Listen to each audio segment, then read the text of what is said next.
Hey everybody, Steve here in the Illinois recording studio. Okay, this is a momentous occasion for a lot of reasons, but especially because of this kit.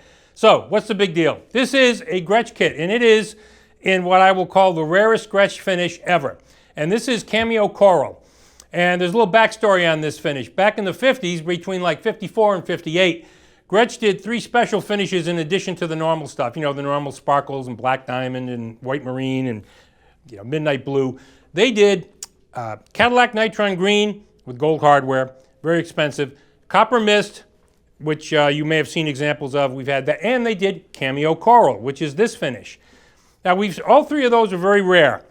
But I've handled well over, probably half a dozen Caddy Green kits myself. I know of about 6 or 8 others. I've handled many Copper Mist and know of many others. And never in my life have I ever come across a Cameo Coral original drum, never mind a drum set. Now, once people see this, some stuff might come out of the woodwork. Oh, here's a drum that was sitting around somewhere. But up until now, there's never been a Cameo Coral kit. And this kit came from the original owner, bought it in the 50s, and it went through his family and it was stored, and we eventually purchased it.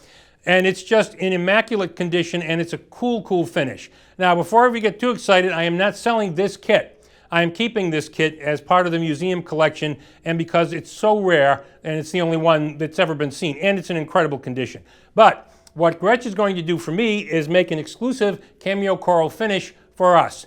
And we're starting that off by doing 10 kits in the Broadcaster, 10 kits in the Brooklyn series, and on my Reverb store, I've got listings for those kits. We're also going to do a couple of USA Customs, one 13-16-22 with a 6.5, one 12-14-20 with a 5.5 as USA Custom standard build.